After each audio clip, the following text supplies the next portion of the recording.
and we should. There we go. Okay. And all right. So here we, well, can you see it or did I forget to? No, No, No, we can see it. Oh, great. I don't know if you can make it any bigger or not. Oh, I'm going to make it bigger. I just had to. There we go. That's great. Okay. So first off, well, that didn't go so well. I wanted to say, I mean, I know we've looked at this each time, but on the visual side, we really do a lot of tightening up those, the braid in this rope and tightening up those strands. And so it's not that we don't still work on these other parts too, but we definitely put some.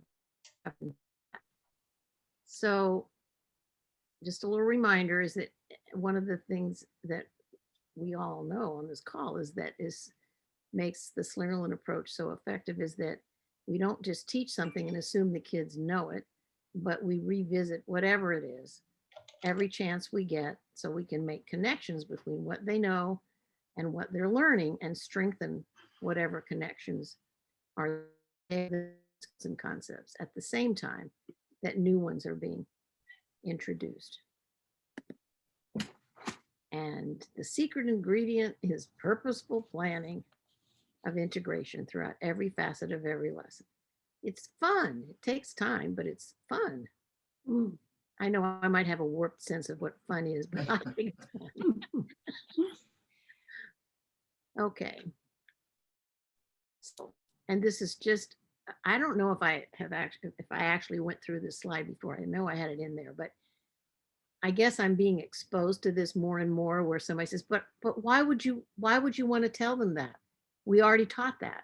I think, well, because maybe they could learn something more about it that would be helpful for starters.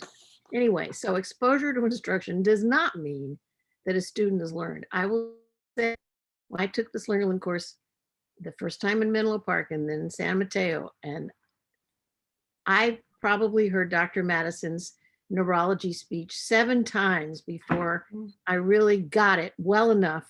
Not that I could give it, but well enough that when he was talking, I didn't feel like I totally lost a grasp on what he was saying. But every time I listened, I learned a little bit more than the time before. And sometimes when it's lecture time, and Laura, you can probably identify with this, the teachers will say, well, there people come knowing different amounts of information, and they have different experiences.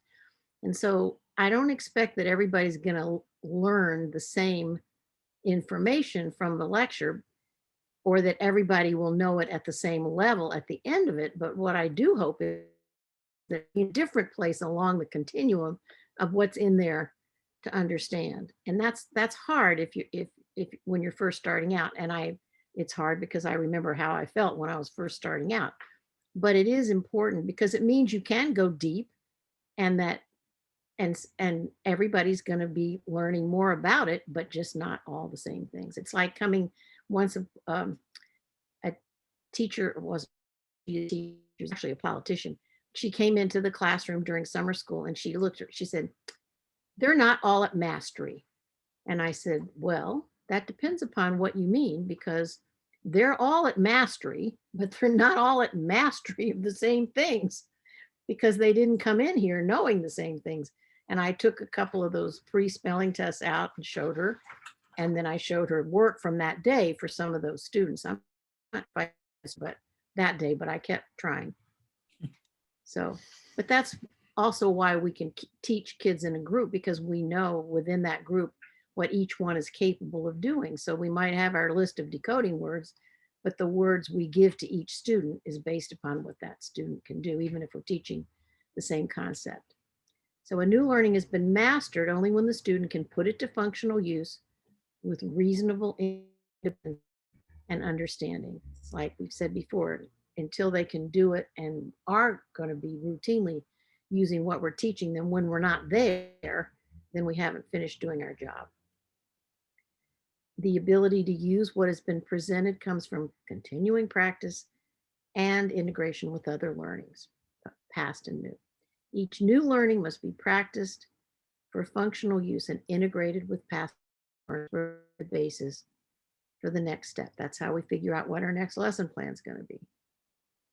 You're not going to go through this, you have it, but I just want to remind you that every piece that's on that sheet, on that lesson plan, that roadmap, that instructional map, is part of the Slingerland lesson plan and approach. And again, just since we're talking about integration, just to reiterate that within the logical pathway, the orthographic pathway, the orthophonological pathway, and then the semantic pathway, and all of those areas need to be integrated and connected. And for those students who don't do it automatically, the procedures and strategies that we're teaching them help them to be able to learn to do that and to learn and make those connections in the same way, which is why we have to work so hard to parts. And the teaching of reading and spelling in tandem. And I know that Slingerland I took before I took any other Orton Gillingham approaches. And Slingerland, as you all know, works from the single unit to functional use for reading with the goal of independent reading. And likewise, on the other side, on the auditory side, unit phoneme, grapheme, and words to phrases to connect to text on the visual side. But we're teaching both of them. So when you're introducing something on the visual side, you have in mind how you're going to integrate that, even if it's not in that same lesson on the auditory side. So complete knowledge of English writing system occurs for our students. So teaching letter formation without having kids use, say we're teaching cursive in second or third grade and the teacher just teaches the letters and doesn't have the kids ever, they're not required to ever use it. They don't practice it. It doesn't become automatic. But teaching a few letters and then having them spell and write words and then read some of those words so that you're introducing letters and using them in as many different parts of the plan as you can. So it becomes automatic on both sides. And teaching spelling and reading together strengthens those connections. It's all about connections. Okay, I'm not going to focus on copying. I just stuck it there because it's easy to forget. And so I just, and today we're not going to be talking so much about the auditory. We did that last week. We're going to focus on the visual, which begins with the grapheme phoneme practice to automaticity with seeing the orthographic patterns or the spellings that occur in our language and the sounds that they represent. And even though we may have introduced those and we may be really way down as far as a use of skills, it never hurts to spend just a few minutes. In fact, it's important to continue to spend just a few minutes to be sure that they're becoming more and more automatic. And there's some kids that, whereas you think they know them because with time they can get them, but they're not automatic. So having that practice helps them to get there. And then the decoding, where we're practicing the basic phoneme awareness sounds together with single words. And then in preparation for reading, we might do single words for vocabulary, but we're also teaching syntax and grammar, a word, the difference between words, phrases, punctuation, functionally, and pointing out when they're reading so that they can see how somebody else has used punctuation, how somebody used the conventions, the writing conventions to get their point across. And then reading from the book, connected text, but beginning with structured reading and teaching them to study. I try to sell it to older kids by talking about we're teaching you how to study and how to answer questions just with the words that answer the question. And honestly, I'm not making seventh grade. We had something called Things to Think About in the science book. And I didn't have trouble with handwriting. So I figured I'd find the page and I think, well, it's somewhere on here. And I would just write the whole thing. And my teacher, Mr. Ford, unfortunately let me get away with it. My life would have become much simpler later on. if he'd forced me to be a little bit more succinct to figure out exactly what part of that page was answering the question. I was obviously not an astute studier. And then, of course, a goal of independent reading. So thinking, again, I know I've shown you this before, but I just love this quote. We can never teach them all they need to know, but we can teach them to think. And if we can teach them to think, then they can solve problems that we never even knew existed using the information and the strategies that they're learning. And those kids who have the confidence in their competence, in their knowledge, and in their use of strategies, they are successful problem solvers. And our little language scientists can solve problems that come up because they have confidence in what they know and how to use it. And that's why we're doing all this stuff. Okay, now, this is a different way. I'm not going to get rid of this. I'm just going to move this over to the side. Uh-oh, move this over to the side. And now, this is my lesson plan. And this is, remember the templates that I sent you on the first week. This is just one of those. And last week, I moved the visual all over here and scrunched it. This time the auditory is over here. So you can still see how the video are connected. Okay, that's not on the screen. Oh, thank you for mentioning that. I have to stop share and start share. Oops. Uh-oh, that wasn't what I meant to do. I lost the share button. Can you still hear me? Yes, ma'am. Oh, good, because, uh-oh. All right, let me see. There it is. Well, share screen.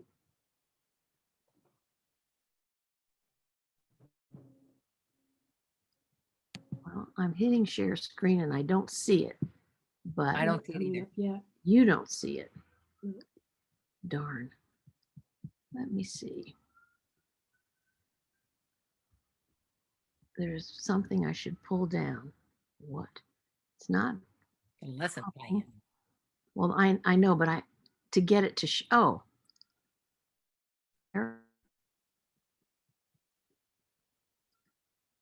It's not there. There should be a button somewhere. Usually that little share screen thing just stays right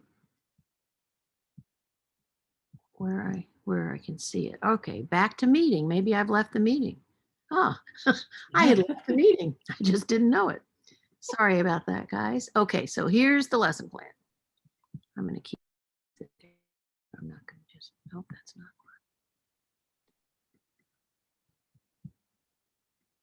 one. Okay. Aha. There it is. Okay, so this is all, this represents all of the cards that are in the alphabet card pack for the visual pack. And the ones are included in the lesson for this one day. Now, there's a lot more in the lesson than I might include, but I was trying to show all the things that relate to what we're going to be teaching. So there are probably more words in decoding than I would get to in a lesson, but I wanted to give you examples of all the different types that I could use based upon what I've already taught. So we have this in the handouts. it's not No. in the handout. I will, if you, because it's not in the PowerPoint, but I can send this Okay. exactly as it is. But Okay. so Ruth is going to make a note of that. Oh, I know what I needed to tell you. I think that some of you requested, in fact, I'm sure that some of you requested that I send you some things that I have to have time, especially some of the morphology pieces. And I thought, I mean, I had it on my list, but somehow it went away in the midst of everything. But I have the list and I will do it. So whatever you request from this session, Okay. I will send at this. I will also send those other things.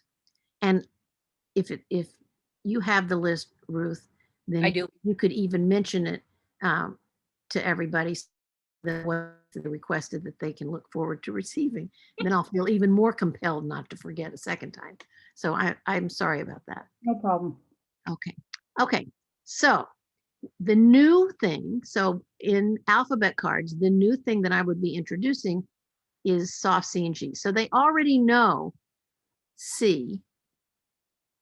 Let me put that.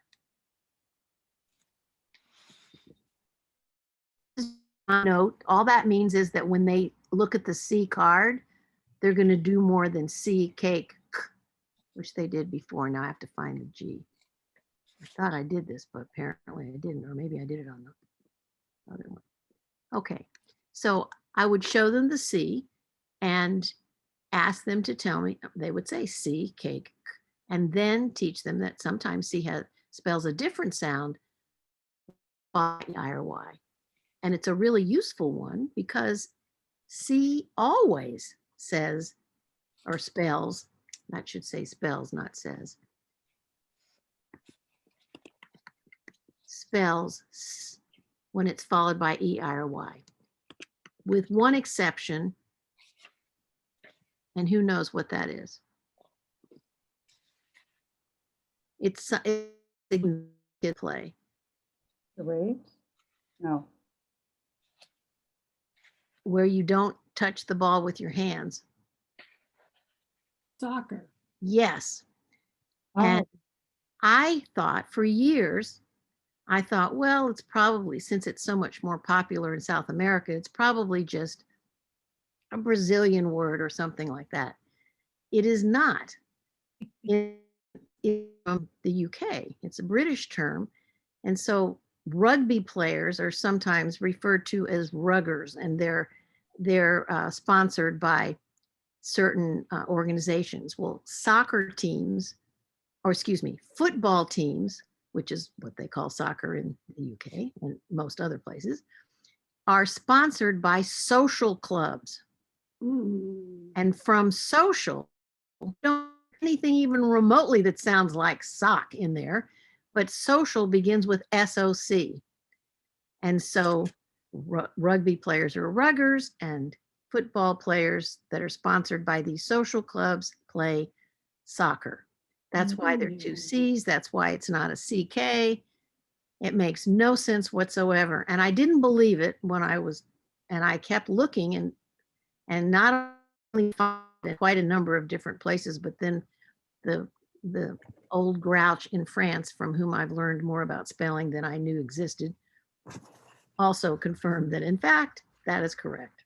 So it's a really, if there's a reason, it's just not a very obvious reason that would jump out and hit us. But just in case you ever wanted to know. And then occasionally you've got the CI or CE, like in or social, which is a different situation. But if it's just and then the same thing for G. So then when they look at the C card, they would say C, cake, k, or C followed by E, I, or Y, always spells S. And you could introduce it first by having a CI card and a CY card. I used to do that just routinely, and then I don't always do it. It just depends upon the student I'm working with. And then the same thing, you show them the G and they tell you what they already know about it. G, goat, G. And then when G is followed by E, I, or Y, it usually spells J. And there's a reason for that. So with C, I wanted to spell, for reading for C, that E, I, or Y, it's not a problem. But what else spells K besides C? Okay. K. And so if I have a word which would be CE, or excuse me, then it's going to, like scent, like the candy used to cost a long time ago, or cinder, like in Cinderella. If I want to spell anything which is going to be a CI, I can't usually, because C is the most common way to spell K, and that's what I should always choose unless I have a reason not to. But a reason not to is if the next letter is an I, an E, or a Y. So if I want to spell kind as an I just use a K.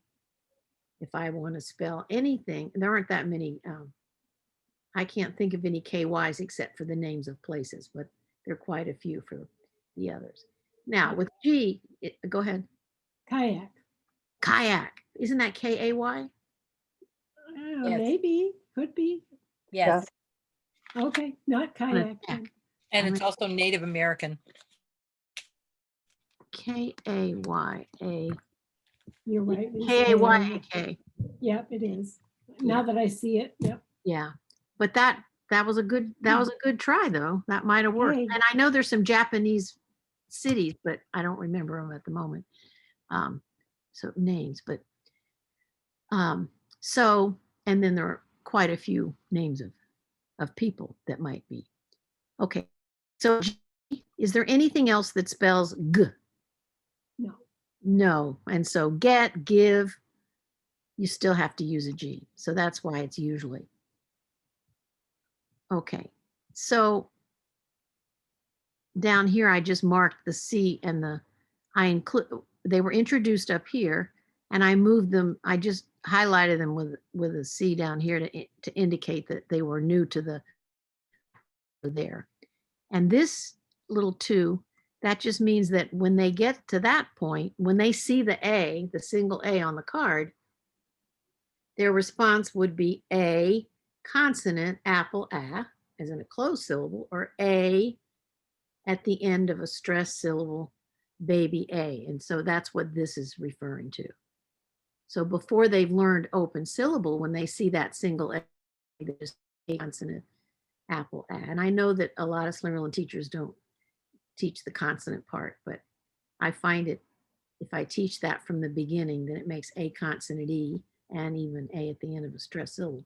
It makes it a lot easier, but they can only underline the A in the word when they're decoding, because you don't know whether the consonant's going to be in that syllable or not till after you divide. So that's what but would mean that when the kid has that card, there's more than one thing that they've learned that they need to tell me about. Any other questions about that? Are there any questions about any of what anything up here means? What about AI and AY?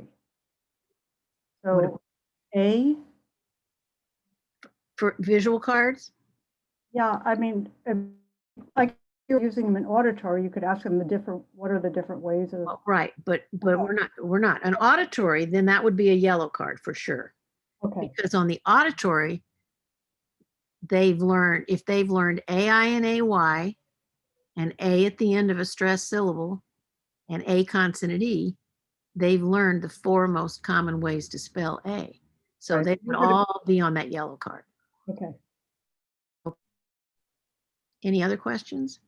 And I didn't use that down here because there wasn't anything in that lesson that that was using AI or AY. So I didn't do that. Okay, so then for decoding, all this B1 means is that there's a word list for the new concepts, which are CE, CI, CY. That should have stayed green. I at one point was going to change my mind. I wasn't going to include the Y, but I did.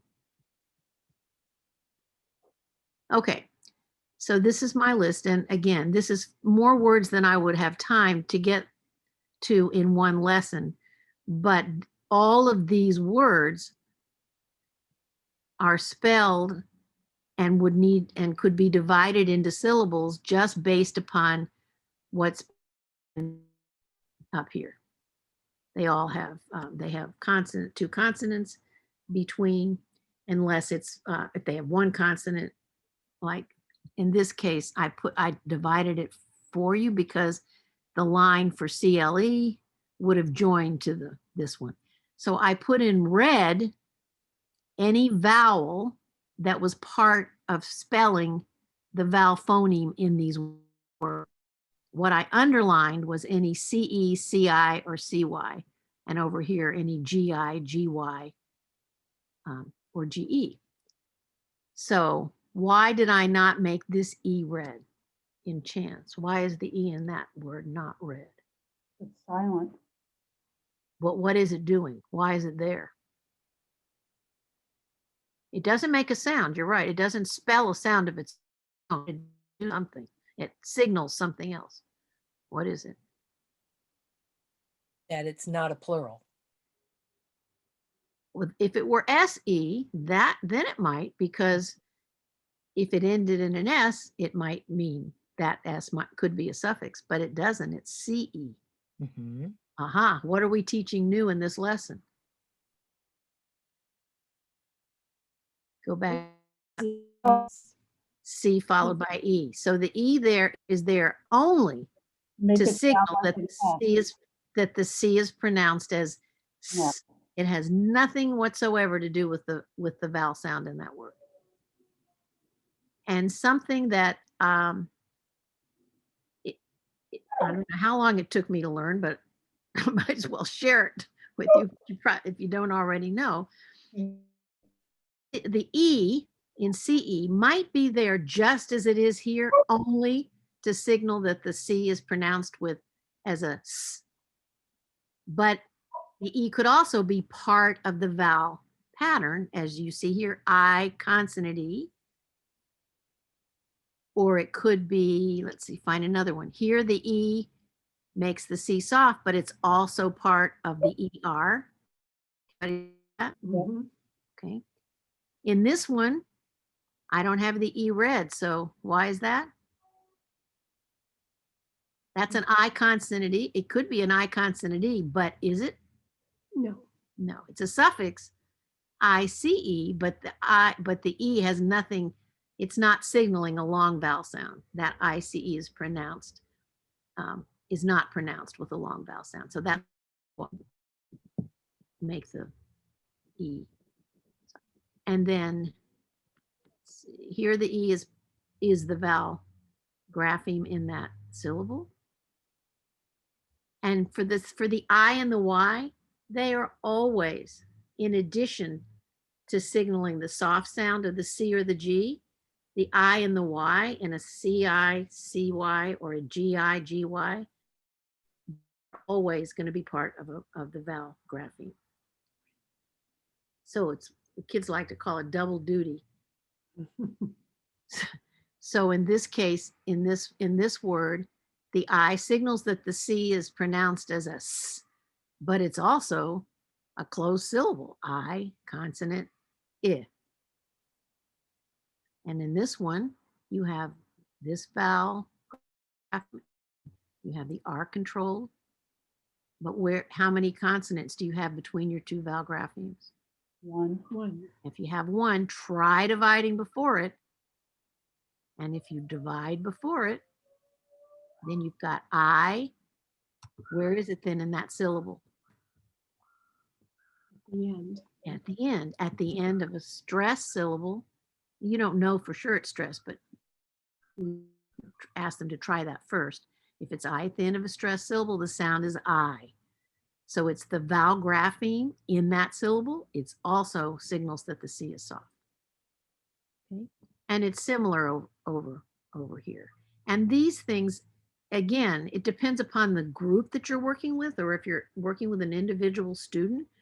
But if you're working with a group of kids and you have taught them silent E rule, then if the silent E drop rule for adding suffixes, if you have does notice end in a silent E?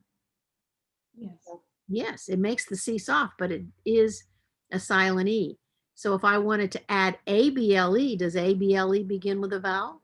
Yes. Yes, so it would make me think, well, this ends in a silent E, the suffix begins with a vowel. I would have to drop. What would happen if I drop that E? How would the C have to be pronounced if it's followed by an A? That's right. So we have to keep the E for that reason. And I know I think it's in that SLD, used to be orange, now I think it's brown. It's pretty old. It's called Solving Language Difficulties. It has those as exceptions. I don't really think they're exceptions. There's a really good reason why. So that's one thing you don't have to just remember, because there's a really good because, or a good reason. I might have just contradicted myself. I'm not sure, but I'll just.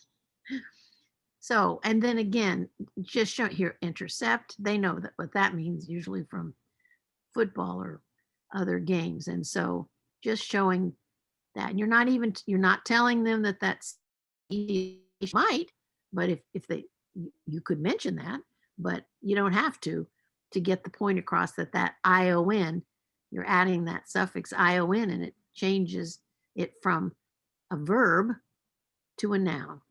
And that's just the decoding piece. You're not spelling it, but you're drawing attention to it when they're reading. And then these were just other examples where there were words. This was a GY, and then changed the word allergy, which is a noun, into an adjective. Then it's the suffix IC. But that I also makes the G soft, so you didn't have to keep anything. Okay? Any Okay. questions? And then, oh, the other thing is, I always, if it's a new pattern, then always I would want a procedure for the, maybe more than one, but at least one, and talk about why I'm doing what I'm doing so that they understand how it works. And basically, I just would have them put a little arc over the CE or the CI at the top, not underneath, because there are too many other things going on underneath, just to remind them that that's how it's, that they have to pronounce that in a different way. Same thing for the G. So since you have a double G on Mhm. the top of your example, Well, I see one. Oh, yeah, I shouldn't Oh, have yeah, that either down way. here. I have it up here. It should. So if, I don't know if I can do this, but I'll try. So if I have I can follow the other one. It's okay. one, oh, yeah, well, that wasn't, okay. I see one, two, I should as read, two vowel graphemes. So how many syllables does that mean I have? 2. And I look between those two vowel graphemes for two consonants. Do I have two? Yes. I divide between them. U consonant, what's the sound of the U going to be? Right. And I don't know how fast I can do this. Yeah. Hold on a sec. I don't know if this matter. I'm just going to grab a.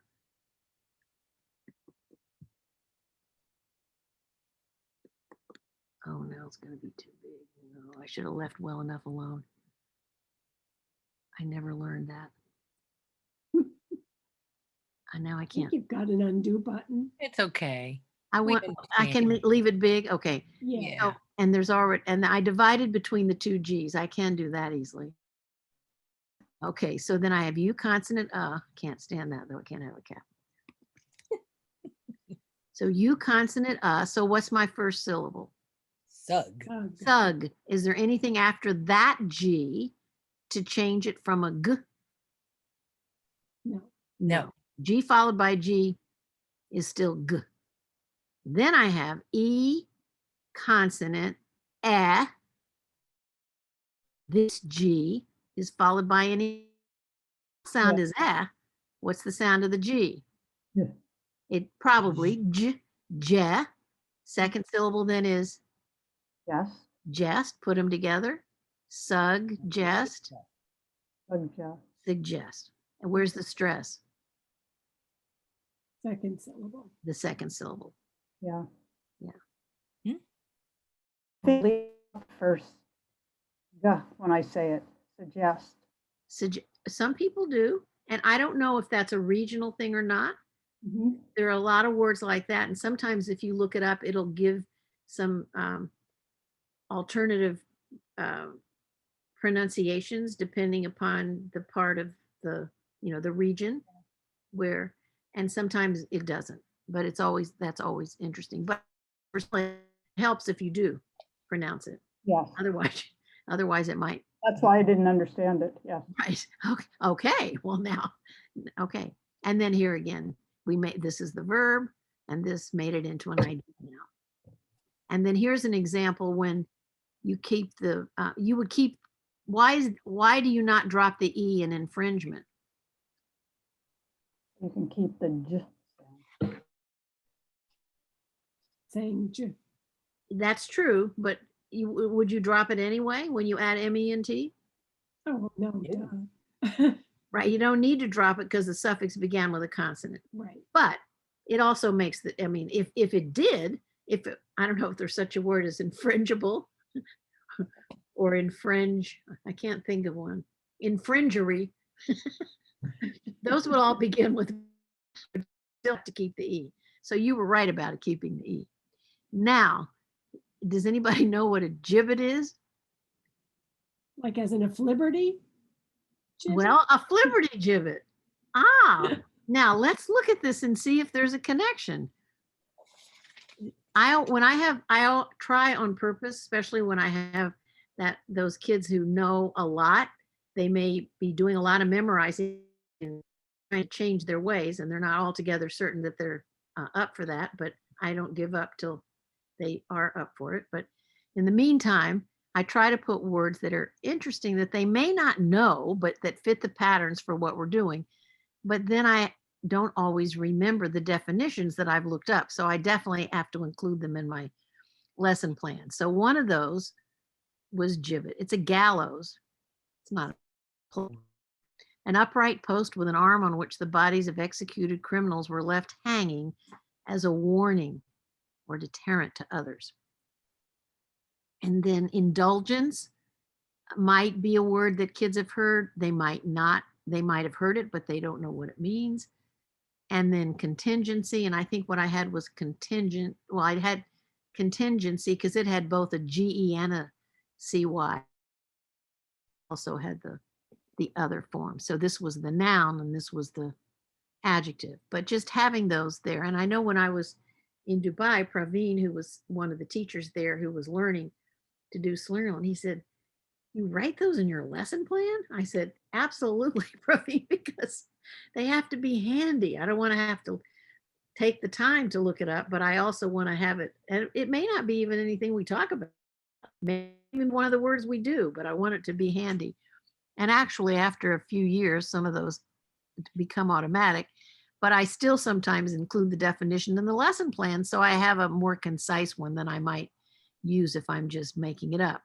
And because Narcissus has such a great little myth to go along with it, I included that just in case we had a few minutes before we're going out the door to recess that we could whip in a little. Okay, so that's the A and B. And remember from last week, A and B are when you're teaching skills. And then this is B2. This is still decoding, but these are all words that were in the text that we're going to talk about. But they're all words that the kids already know how to. Looked at the passages about Tyrannosaurus Rex. And I just read through the passage and I picked out words that, and you can tell from that list of alphabet cards at the beginning, every one of these is a word where they've learned all the pieces for decoding. And it includes some vowel consonants, some vowel consonantes. I don't think it includes any syllables, but it has a GE.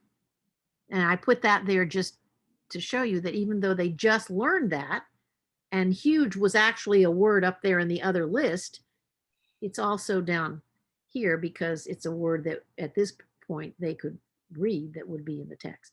And then because the word eat was in there, well, it was a Tyrannosaurus, eat was in there a lot. That's sort of the way it goes with D-Rex. And so just to remind them that once they know eats, that these words are very close.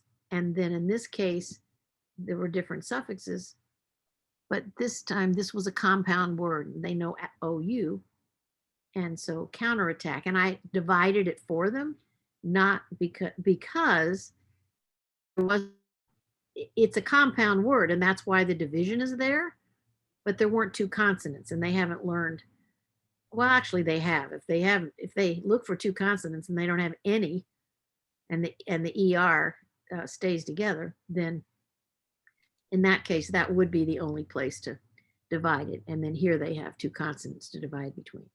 But again, all these words and all of these words, the only thing new up here, be GEIY or the CEIY, and you're trying to bring all those things back to remind them that they have done in the past, or just to show them some words that they may not be words that they would be using in their conversation, but you're explaining to them what they mean and how the meaning changes just slightly with the adding of those suffixes.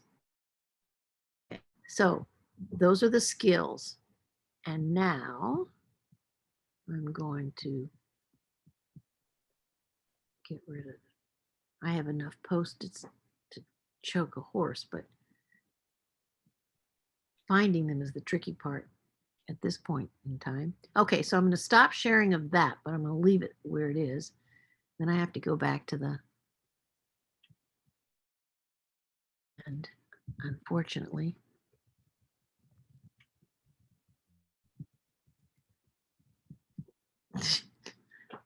I'm laughing at myself. There are too many things here. Okay, so share screen again. And this time, it should be the presentation again. Can you see it? Yes. All right. Says lesson plan, A and B. It was talked about. And so that would have been the skills part of the lesson plan. Then, now we're going to get to the functional use part of the lesson plan. So this lesson, the kids have learned a lot. They've learned a lot of pieces. And we have lots of ways to use those pieces functionally. So we're not spending as much time as we would have at the very beginning on A and B, although they might spend a bit of significant time on the decoding of those words, but more time is going to be spent on, less time on the skills and more time on C and D. And in C, the preparation for reading, one of the things that we're teaching them to do is to look ahead. So when they see an article, really the job of the article is to signal that a noun's coming. Now that might not be the beginning of a phrase. It might be the object in a prepositional phrase, but you still know that coming after the a or the an or the would be an adjective. If you see one of those little prepositions, then you know that that preposition will have an object. You're looking for phrases that are going to answer the who, what, when, where, why, how questions. You're also noticing the punctuation, what that means, how it changes the meaning of what you're reading, and how it changes the meaning of the sound of what you're reading out loud, if you're reading out loud, to make sense to the vocabulary, the rhythm or prosody, and then the difference between those single words and the grammar that goes along with that, and concept markers might apostrophe in a possessive or an apostrophe in a contraction would be an example of a concept marker. And that's for reading as opposed to spelling, which we talked about last time. So one of the things that Slingerland does just automatically from the very beginning with little first graders is to start talking about meaning in a slightly different way than a lot of other approaches do. Instead of top down, it's more bottom up, but there's also some top down. So we talk about the meanings of individual words. When students are decoding, one of the things that we often do, points of view about this, there's some schools of thought that say when you're decoding, just read the word. The idea is to be focusing on identifying the word and saying what it is, not stopping and thinking about what it means.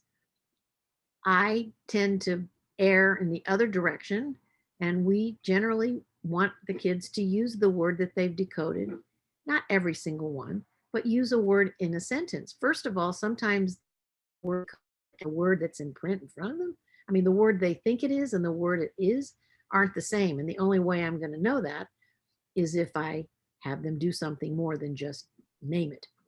So the meanings of individual words, the meaningful units, the base elements, the prefixes and the suffixes, the syntax the word order, the words that we chunk together that because they answer questions.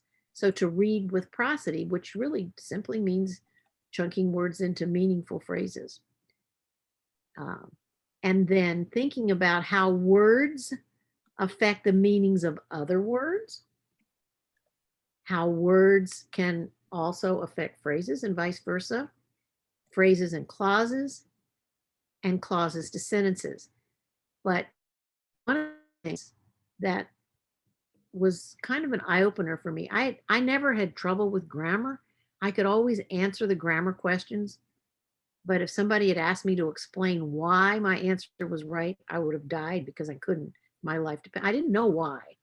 It sounded right, and of course we would never accept that answer from our students. I knew it was right, but I didn't know why. Well, that didn't work very well when I started working with kids who know it was right, didn't know if it sounded right. They needed to know why. But we only have 8 parts of speech. And those parts of speech are certainly for individual words, but certain phrases act as parts of speech. A prepositional phrase is either going to be an adjective phrase or an adverb phrase. It's going to answer exactly the same questions that a single word adverb will. And it's not only knowing, is it an adverb and what question does it answer, but what question or phrase or clause does it answer that question about? That's comprehension. And that's also really important when in written expression. So the same parts of speech that we can use to label the jobs of single words, we can do the same thing for phrases, for clauses. And of course, so we're going from words from the smaller unit all the way to the paragraph. So syntax would have to do with the word order within phrases and sentences. One of the things too that helps kids a lot is once they really are thinking about the phrase answers, then they realize sometimes that where they put the phrase in a sentence when they're writing doesn't make all that much sense. So with parts of speech, it's the form and then its function. So you have a part of speech that is a noun, and then what's its job? Is it the subject? Is it an object? Is it an object of a preposition? Is it a direct object? Again, words, phrases, clauses, and then grammar, subject, verb, agreement, the singular and plural, types of sentences, a simple sentence with one subject and one predicate, a compound which might have 2 subjects and 1 verb, or it could have 1 subject and 2 verbs, or it could have 2 subjects and 2 verbs, but it's still a complex sentence because each of the sentences in a compound sentence, can I go back? Each of the sentences in a compound sentence still can be sentences on their own. Well, what I started, okay, I better slow down here. So it could, what I didn't say is it could be one sentence and a coordinating conjunction and another sentence. So that could be a compound. A compound sentence may have, or a simple sentence may have a compound predicate or a compound subject. So I totally threw you off there. If you're not sure and you want me to explain that again, I will. I'll try to do it better this time. But a compound sentence has to be 2 complete sentences connected with a coordinating conjunction. A complex sentence that could stand on its own and at least one other that has a subject and it has a verb, but it's a dependent clause, one that can't stand on its own. And then a combination, any combination of those. Okay, so parts of speech, word order, the mechanics of language. It's critical for learning to read with prosody because when kids understand a prepositional phrase or 2 that might be following the subject is describing the subject, it helps them to know which words to keep together into those phrases. And it definitely supports reading comprehension. And it's very important for construction of sentences and written expression. When kids understand how it works for reading, it helps that transfer. And this is, but it certainly hasn't changed. Recognizing meaningful chunks of text. Remember that I span we were talking about for finding phrases that answer questions. Helps develop fluency and comprehension. Though most readers chunk automatically, chunking strategies must be taught to struggling readers, and can be. Practice with reading phrases and other longer, meaningful chunks of text helps develop fluency and comprehension. So I hope we're going to have time to read this T-Rex piece, because when we do that, I think, wait a second, did I do this in the, I hope I did. Oh, yeah, I did. I couldn't remember if I changed the order and didn't remember to do it. But Ruth would tell me if I did. Okay. Right, Ruth? I hope so. Yeah, you're doing fine. Okay. So the we might say read the phrase that tells which one, what kind, and then that might be a noun phrase with two adjective phrases that are describing that same noun. And then we ask them to read those three phrases together. So they're repeating what they just read, but they're now reading it with a different understanding of what the connections are. And then always when they get to the end of a sentence that we've structured, always to reread the whole sentence. And I want them to read it so that I say study aloud, but I want to hear the phrases. I don't want you to read it so fast that I can't hear that you remember what the phrases are. I mean, I don't want them to take a deep breath in between each phrase, but I do want to be able to tell, because that's really an important thing to teach kids to do. Like I said, things to think about in 7th grade science, if somebody had taught me how to do that. Phrase reading practice increases syntactic awareness. So the function of phrases, the question answered by a phrase. And the really nice thing is that phrases in all kinds of text answer the same kinds of questions. The content can be completely different. It can be a narrative, it can be text, it can be something that is very scientific, it can be something that isn't, but phrases still answer the same questions because they're acting as a part of speech. Relationships between the words and phrases within sentences. And this is Tyrannosaurus Rex. This is a passage that we're going to be talking about. And the orange just shows the phrases that I picked out. I didn't show you the individual words yet, but these are phrases that I picked out to list to use for preparation for reading. And they're the ones that are in orange. And here they are in a list. And we're not going to do the steps for preparation for reading because I know you all know are. I'm going to show you the clues, possible clues. So now we're going to go back to that lesson plan, but I have to stop share. And then, oops, that didn't do it. Can you see it? Can you see lesson plan? Not yet. Plan. I didn't do it in the right Yeah. order. Okay. Stop share. Start share. Now can you see it? It says lesson plan C and D. Yeah, that's good. Okay. Yeah. Perfect. Thank you. Okay. That's just a placeholder. And Laura, this is all on that. It's all on the same lesson plan, and make sure that you let us know that you want that. So this is the whole passage. And this, hold on. Ah, that's not it. That's what I'm going. I chose the wrong thing. Okay, so stop share after all that. Share screen. It was the lesson plan I wanted. Can you see the can you see the lesson plan? Yes. Okay, now you, okay. And is it big enough for everybody to see? Raise it a little higher. Yeah, okay. There.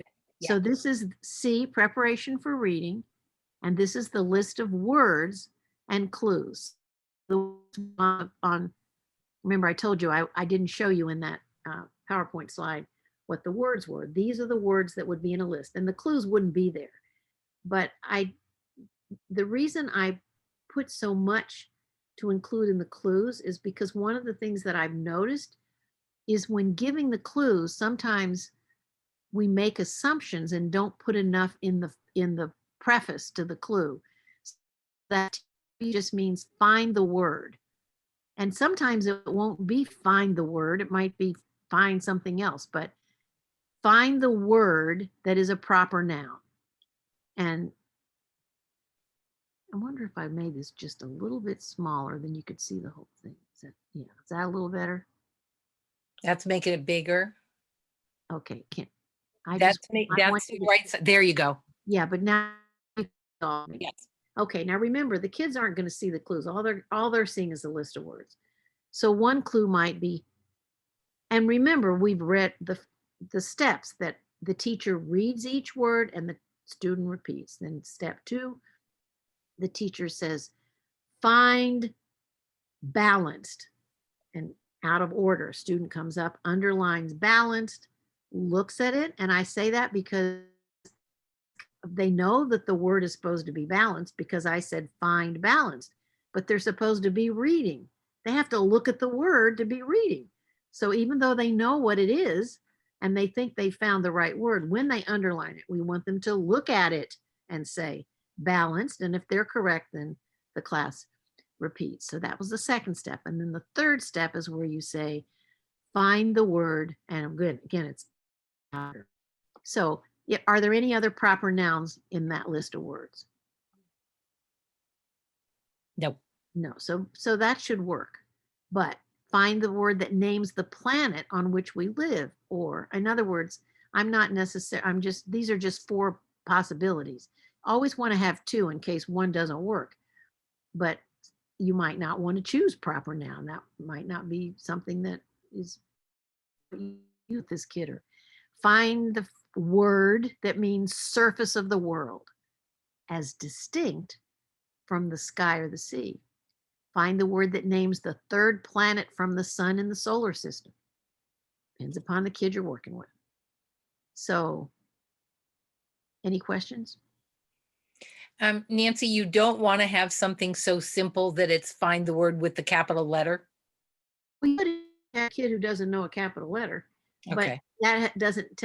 But it doesn't tell you anything. I mean, Earth has got a lot of possibilities, and so you want to expand their knowledge. It's preparation for reading is preparing kids to read words that they haven't learned how to decode yet, or if it's a vocabulary word, perhaps that they don't know the meaning of. Now, kids that we work with would probably have some background knowledge related to what Earth is, but not the same background knowledge and not with the same depth or breadth.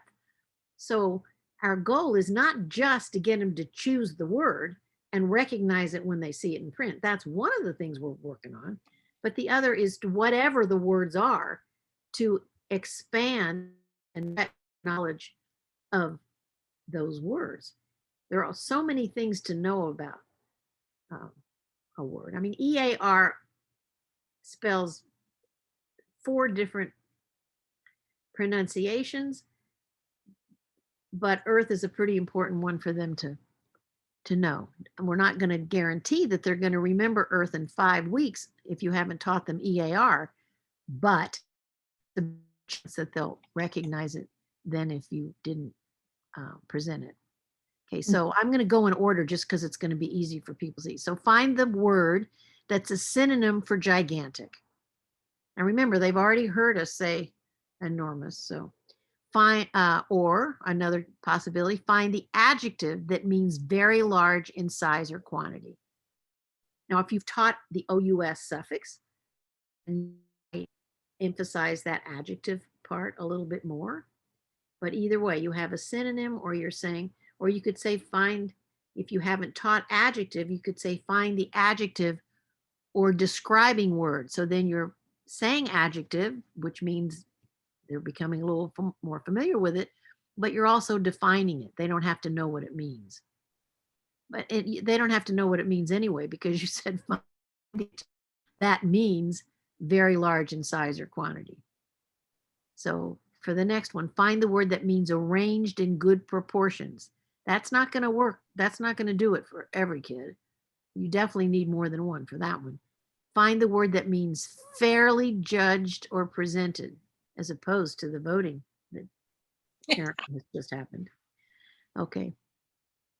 Find the word that means the quality. Find the word that means the heaviness of a person or thing. Sometimes a good dictionary, what I don't recommend is just to sit there and try to make up something.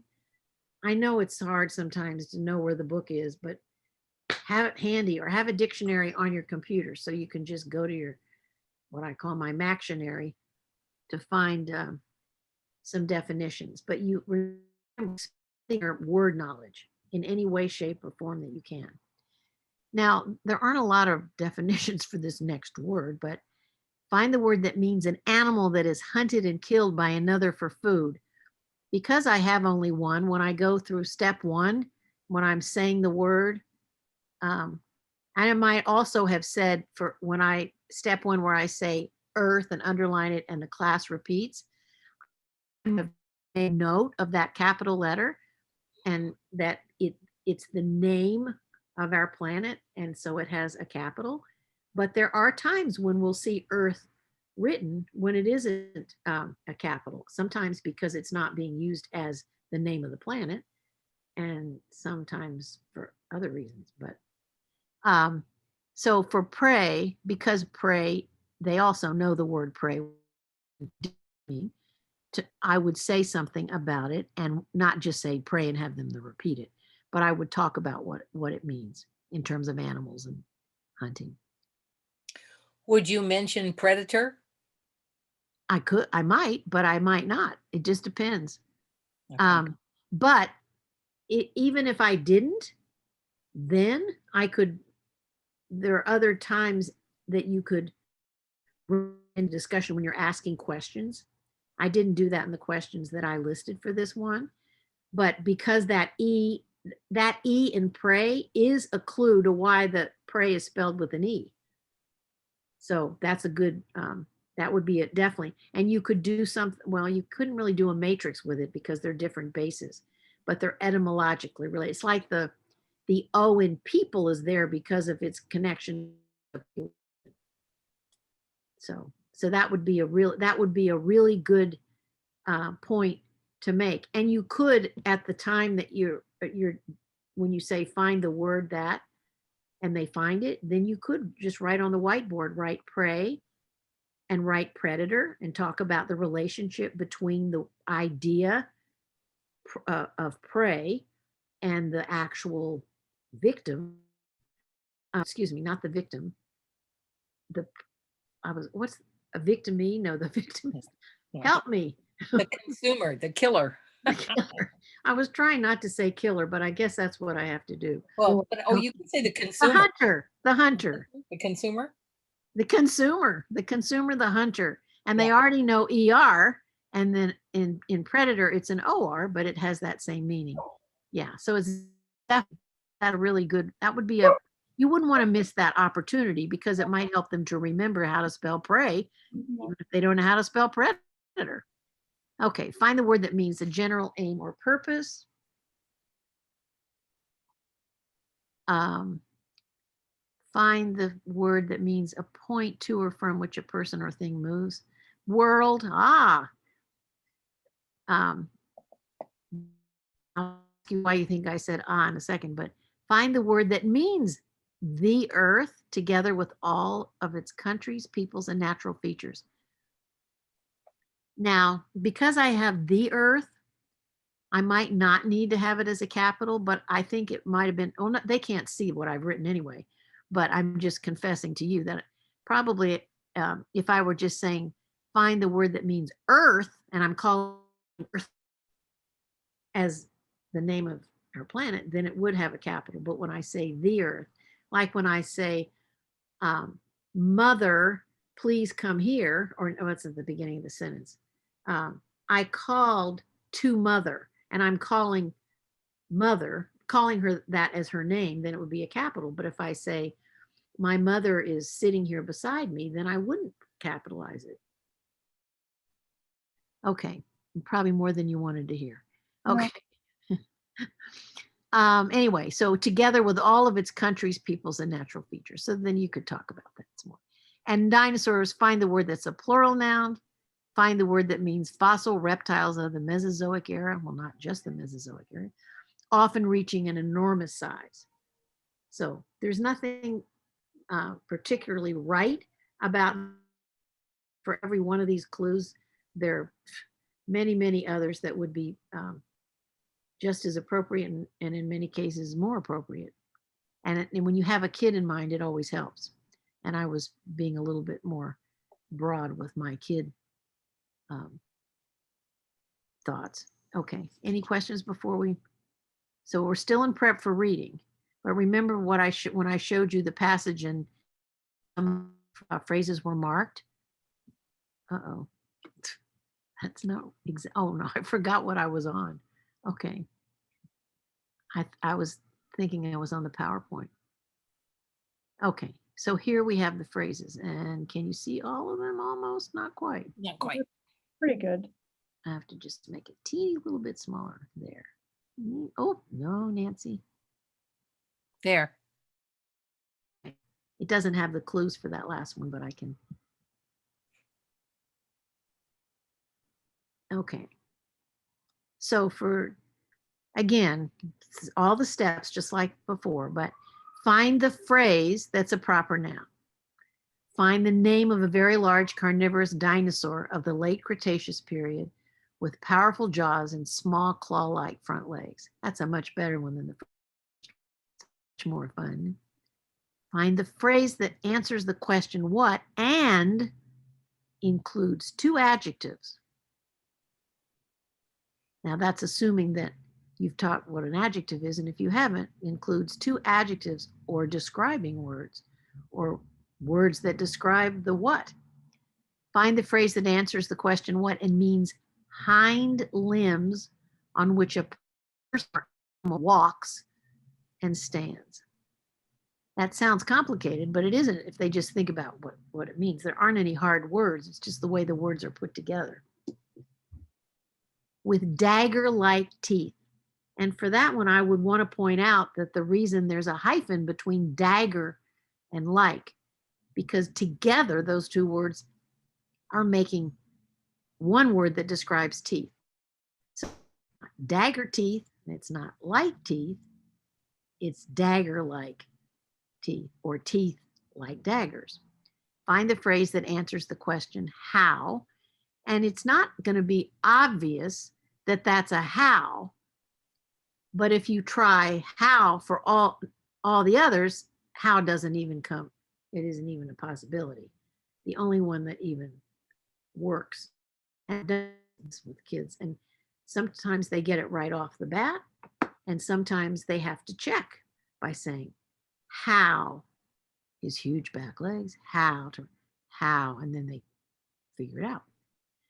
Duck-billed, there's another compound adjective or describing word that where the hyphen connects them. Find the phrase that includes a compound adjective, because I've already taught what that is. I would do this one first and explain what it is. This doesn't have to be next, but it would have to have been explained. Tells what? Find the phrase that means gigantic fossil reptiles with jaws resembling the big. Oh dear. Nancy, we lost you.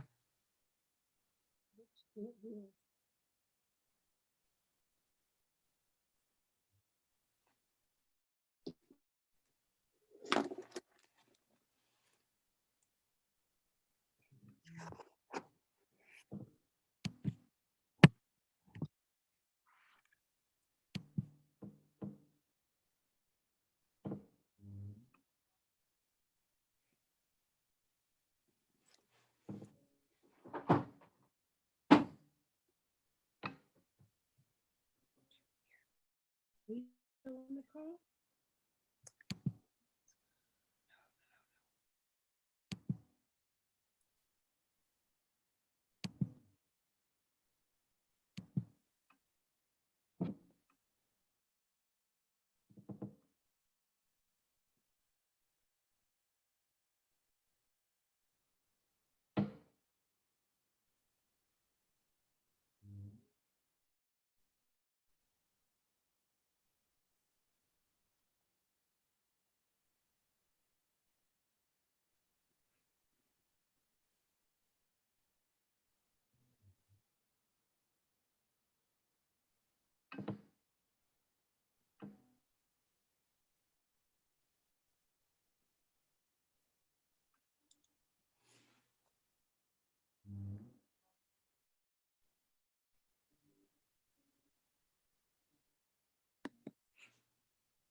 Hey, you're back.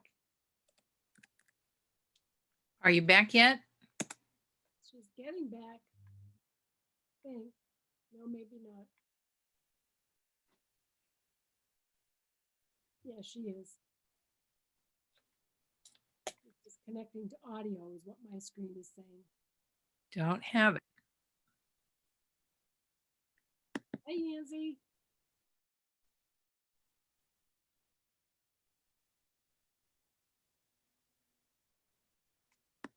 Okay, I'm back, but I just have to find my, There, I see your face. sorry, guys.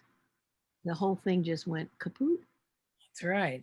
And of course that is Not so good. This is what I want to see. So. Stop sharing. Bebo, no, I just got disconnected. Don't talk to me, please. Okay, sorry. Okay. Well, dark isn't my problem. Okay. Why is that? We need our lesson plan back. Everything, Bebo, don't need that on. Please, could you turn it off? All right, now turn it on. Okay.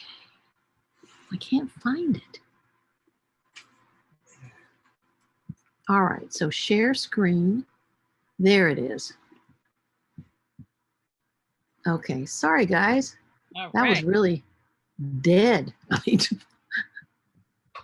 Are you all still there? We're looking at the learning to write visual. Go until we get to our structured. Okay. All right. So stop share, start share. Can you see the screen? Yes. Yes, I see the lesson plan. I'm seeing the decoding list. Well, now I can't hear anybody.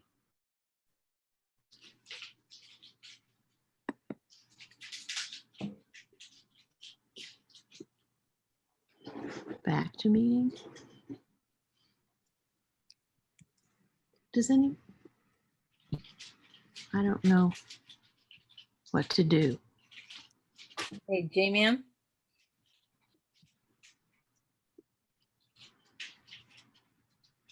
Jeremy, Nancy's got a problem.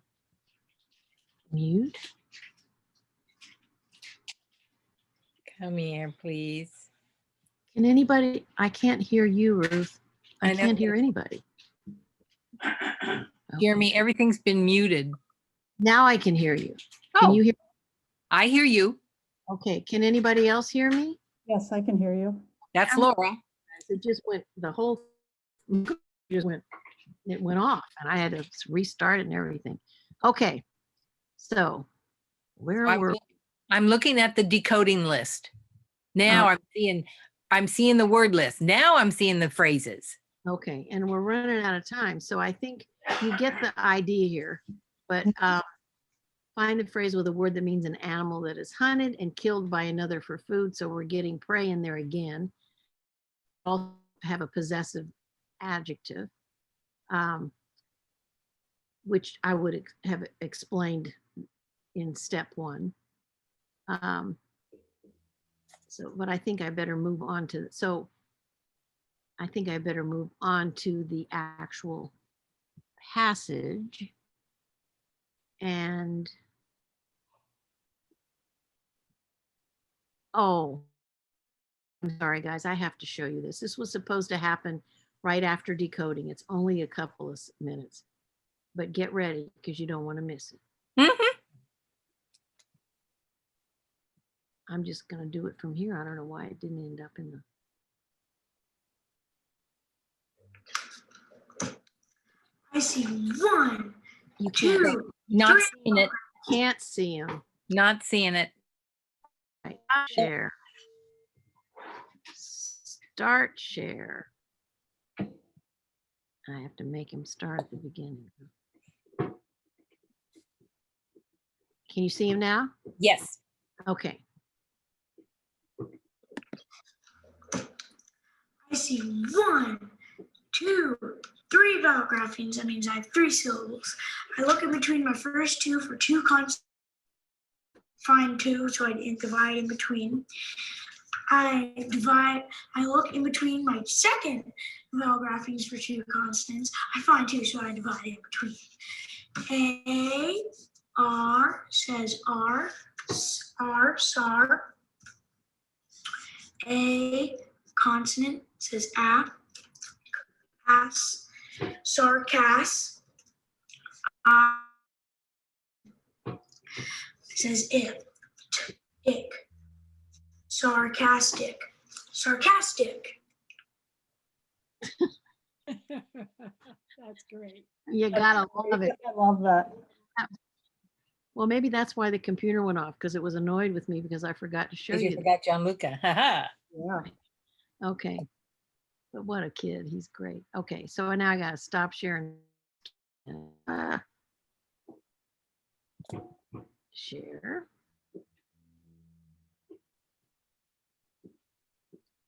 I'm just going to go to the chunked thing.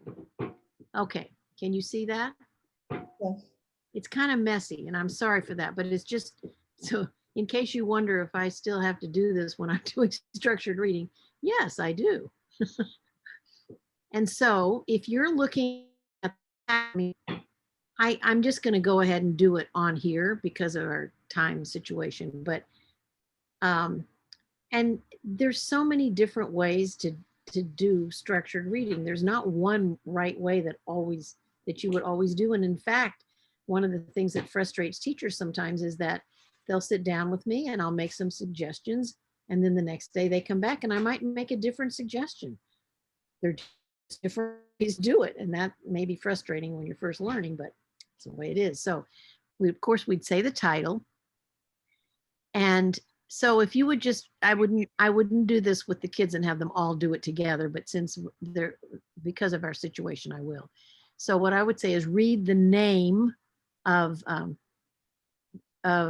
well, let's see, read the 2 words that are the name. Okay. Everybody, so just go ahead and do that. Say it out loud, please. All right. Next word is a linking verb. Was. Put those 3 words together. Tyrannosaurus Rex was What? the biggest meat eater 3 words.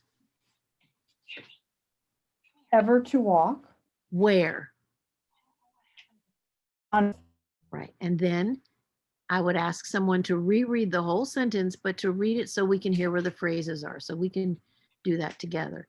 Tyrannosaurus Rex was the biggest meat eater ever to walk on Earth. So the student has read the phrases, and then you're asking them to study it aloud or read it again. So the next word or the next sentence with the pronoun. He, And who do you think he is referring to? Tyrannosaurus Rex. Right. We don't know for sure it was a he, but we're assuming he was since they just told us that. There's that linking verb again. Was, Together. Was, was, was, What? king, The king. What kind of king? the world. Right. And some students, when you say what, would read the king of his world. And that would be correct because of his world is an adjective phrase. It's describing king. But if they just said the king, then you could help them by saying what kind, and then put that phrase, and then you read the whole sentence. Everybody, let's read it together. He was the king of his world. And I might have somebody then reread the whole sentence. I mean, the whole paragraph. They love doing that. And sometimes the kids who love it the most are the ones who couldn't read the sentence without the structuring in the first place. Okay, so read the first two words of the next sentence. Tyrannosaurus used What? Huge. his huge back legs. How? Okay, reread the sentence, the whole sentence. Tyrannosaurus used his huge back legs for running. The next sentence begins with a phrase that tells what? His enormous tail. Verb. Balanced. And they don't have to know that. I mean, it's, I'm telling them it's a verb, and I could say one word, but what? Balanced what? The weight of his body. All right. And so, Laura, you read weight, and you also continued of his body because that is describing weight. If you had stopped with the weight, Mhm. then I would have said which weight of his body. Oh, Okay.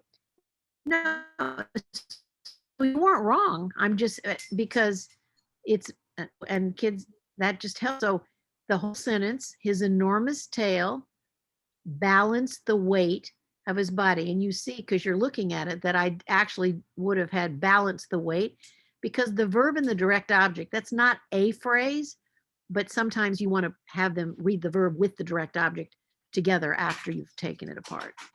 So okay. go ahead. We're going to ask. If we're going to have them do 3 words together, like balance the weight, what would you have asked?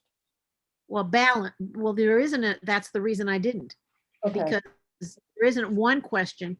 I don't want to say did what. I mean, because when I say what, that does assume that it's a verb followed by a what. Anyway, so avoid that verb balanced what, the weight of his body, then put those two together. Balance the weight of his body. Okay. Okay. And I'm worried about time because I know that, and that's easy for you. Let me.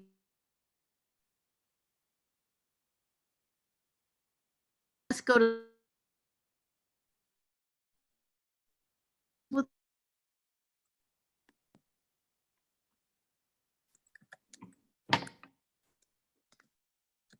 Birds.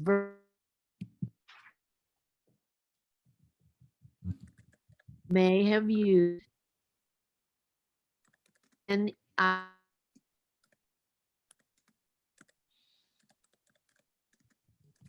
these did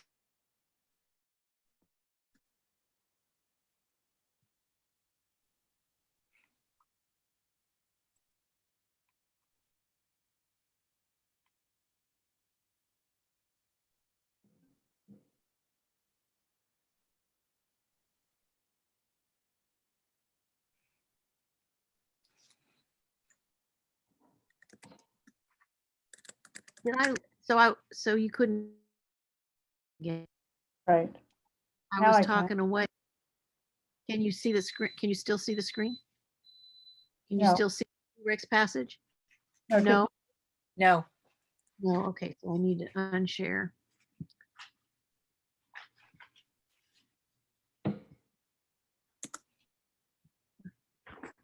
Well, the unshare, it thinks that I'm.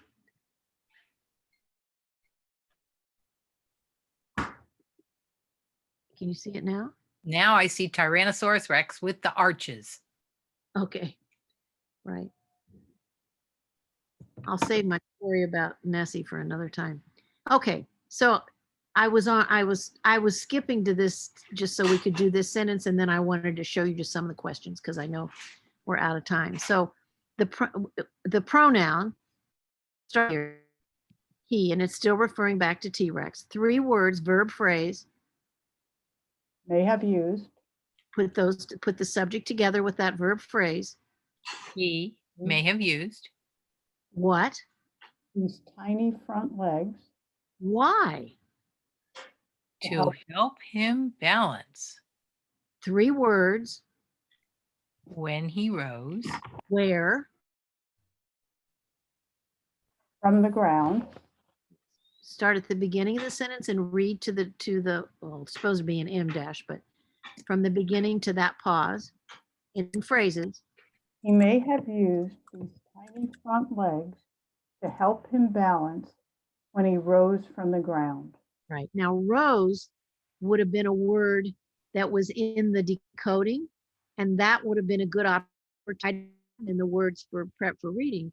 But I could have made sure that we discussed the 2 different meanings for rose and what that meant ahead of time. Or I could have put it in prep for reading, which I didn't. Okay, so when he rose from it. Okay, now notice I cheated there. I just took the easy way out because when is a subordinating conjunction that's connecting that clause to the rest of the sentence. I just put those because those 3 words for reading weren't going to be that hard. I just put them together and then I didn't have to address that issue. So then after the dash, 2 words. or perhaps 3 words. Use them. How? for toothpicks. Okay, so then they'd have to read the whole sentence and then say, what are you talking about?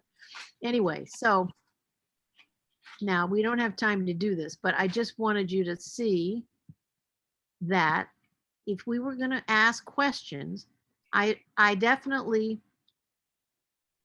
would have structured the first and second paragraphs, the whole thing. That was a long second paragraph, and there was a lot in there. But then I might ask somebody to study the first paragraph aloud, rereading the paragraph aloud so we can hear it in phrases. And then for the second paragraph, study the second paragraph aloud, but we're going to do it in parts. So I might ask each of these questions. And We're not seeing the questions. you can't see the questions. Unshare I- and share. That's right. I'm sorry. Okay, so now share. And now can you see the questions? Yes, ma'am. Okay, so I did structure the first paragraph and I began structuring the second paragraph, but we didn't get all the way through it. And then I would have had one student study the first paragraph aloud. And then for the second paragraph, instead of having, I could have had various students, but I would ask these questions. So how many legs did T-Rex have? How do you know is the first question.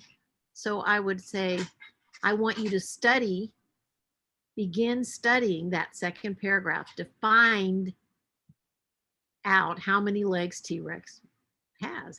And then study aloud the sentence in the text for your answer. So in other words, and they're in order. So basically, I want you to start reading the second paragraph to find out how many legs T-Rex had.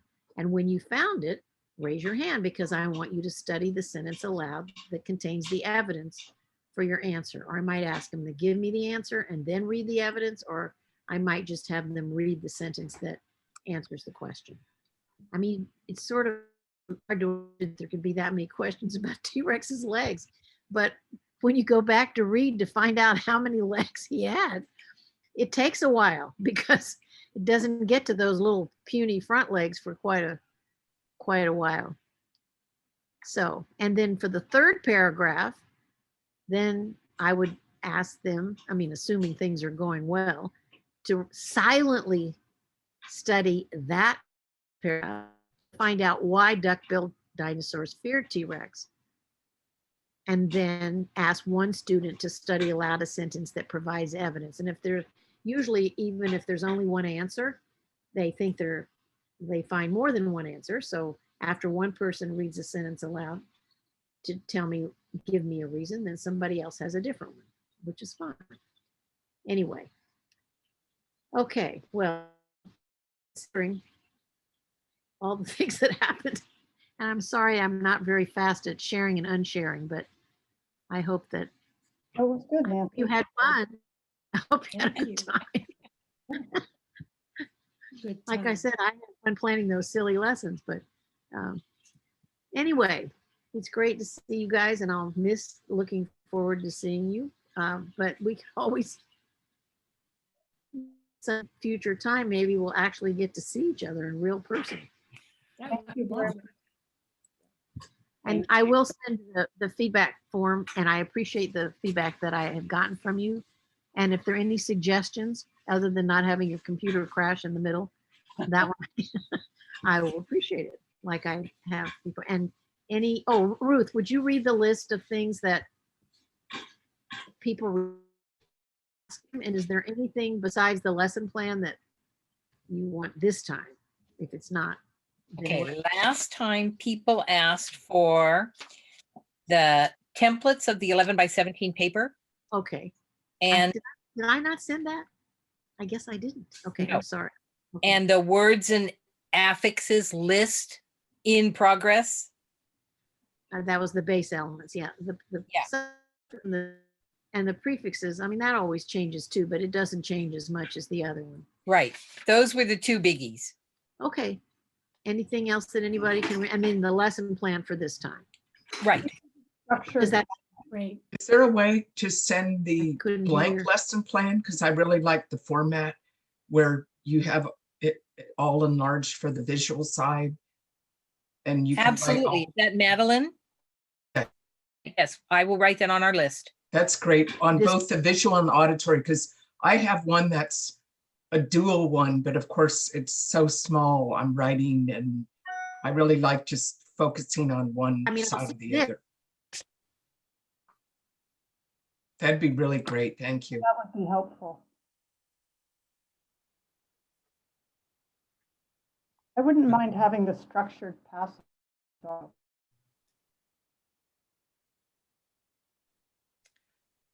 You mean with the arches? Yes, Hand out Okay. even though I spelled it wrong. All right. Thank you. You, everybody. You're Okay, welcome. take care. Thanks again. Have a Good good night, night. everybody. Good night. Bye-bye now. Bye. Bye-bye, Bye. Nancy. Thank you. Nancy. I just wanted to say, Madeline,